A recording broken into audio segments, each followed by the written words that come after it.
The wild coast of South Africa is about as close as you can get to unspoiled beauty. The rocks and dunes are a formidable barrier between the Indian Ocean and the grazing land of the Eastern Cape.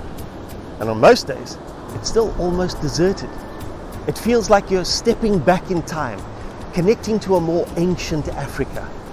A time before holiday homes, or holidays, or homes.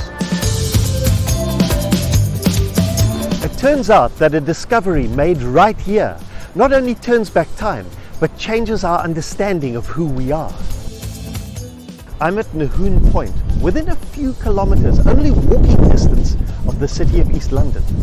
And at the end of this boardwalk, I discovered that there have been people here pretty much as long as there have been people anywhere. Even better than the scenery in the Eastern Cape are the people who'll take their time to share their knowledge and expertise. I'm here with Kevin Cole, the East London Museum natural scientist, who also just happens to be the foremost expert on an extraordinary discovery that has implications for the origins of humanity. These are to date still the oldest anatomically modern Homo sapiens sapiens human trace fossil footprints, or actually it's a trackway because there was more than one print.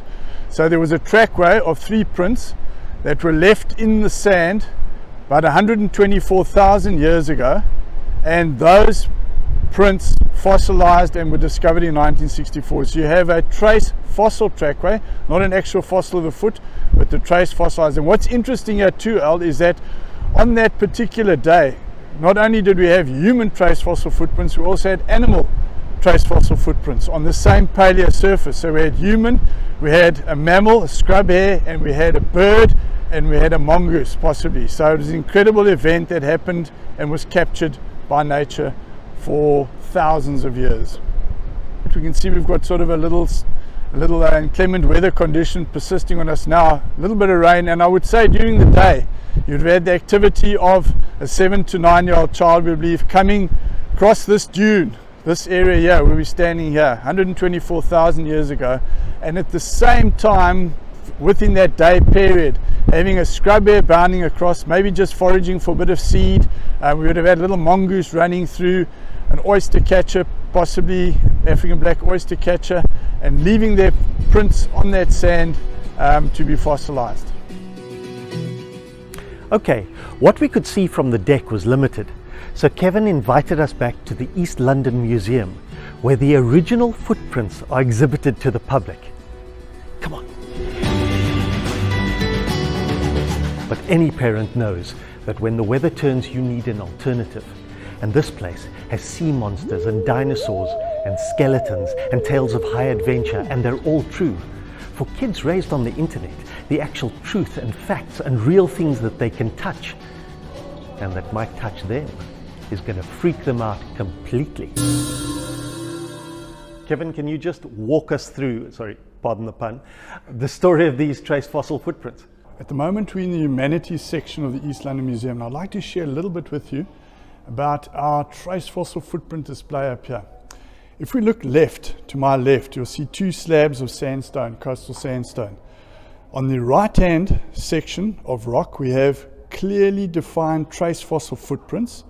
You can see the toes, the instep and the heel, and a little bit of a smudge there. We also see trace fossil bird prints. The second slab has an interesting, what looked originally like horses' hoof prints, but are the trace fossils of a scrub hare. And what I'd like to do is just explain a little bit why we are looking at positive trace fossil impressions. Why do they pop out at us? Well, this display here should help us. And to start the story off, we have 2 gentlemen, Bill Hartley and Red Kaiser, 1964, wandering along the coast down at Nahoon, decide to tuck up under a little overhang, have their sandwiches and water, etc. They look up, and Bill says to Red, "Oh, have a look at these horses' hoof prints up here." And Red says, "Hang on a second, Bill, isn't that a human footprint up there? This is exactly the way they found them in 1964. Over a little overhang down at Nahoon." And it was fortuitous because many months later, after having reported this to the museum director at the time, Marge Courtney Latimer, these 2 huge slabs of rock fell down. And what's equally amazing is they didn't break up into little bits. So what we have in the museum that we looked at a short while ago were these actual sandstone slabs containing these trace fossil footprints.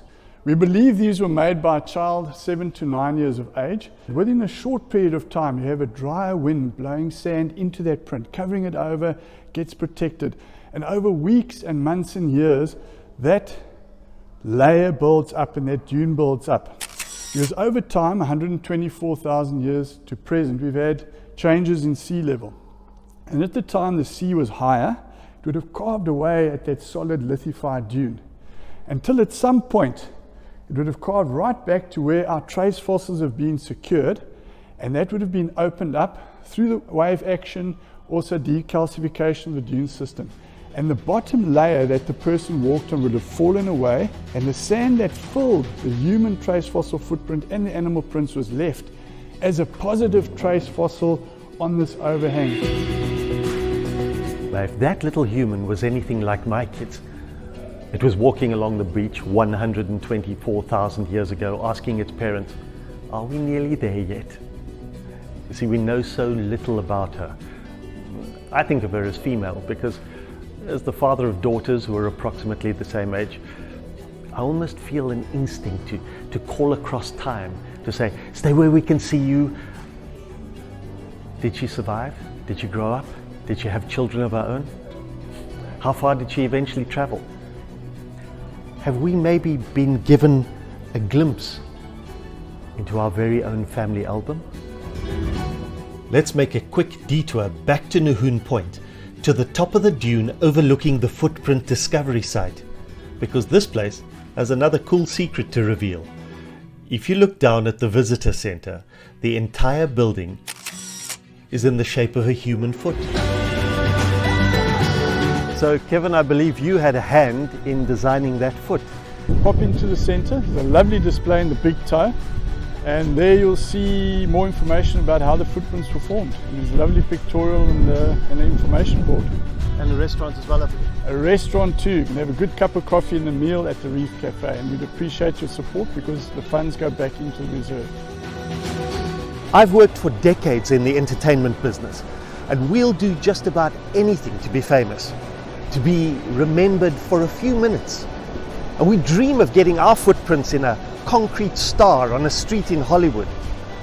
And all this little human had to do was be herself on a beach in Africa. And we're still talking about her after 124,000 years. Now, when we walk on the beach, we expect our footprints will last a few minutes till the next wave wipes the beach clean. At best, a few hours until the next high tide. But the earth decided to preserve one set of ancient little footsteps and gift them back to us. The child who made them was a hunter-gatherer whose only boundary was the horizon, and that moved further away with every step that she took. And if she could see us today, would she be bursting with envy or overcome with sadness? I guess we're going to have to walk our path and find out. A huge thank you to Kevin Cole and Geraldine Walkham and the rest of the staff of the East London Museum for their assistance. Go and visit that museum, you won't be disappointed. And if you're enjoying Just Off the Highway, don't wait another 124,000 years to like, subscribe and leave a comment. I want to leave some footprints of my own around South Africa and share the stories with you. So please, let people know about this channel. This journey is just getting started. Cheers.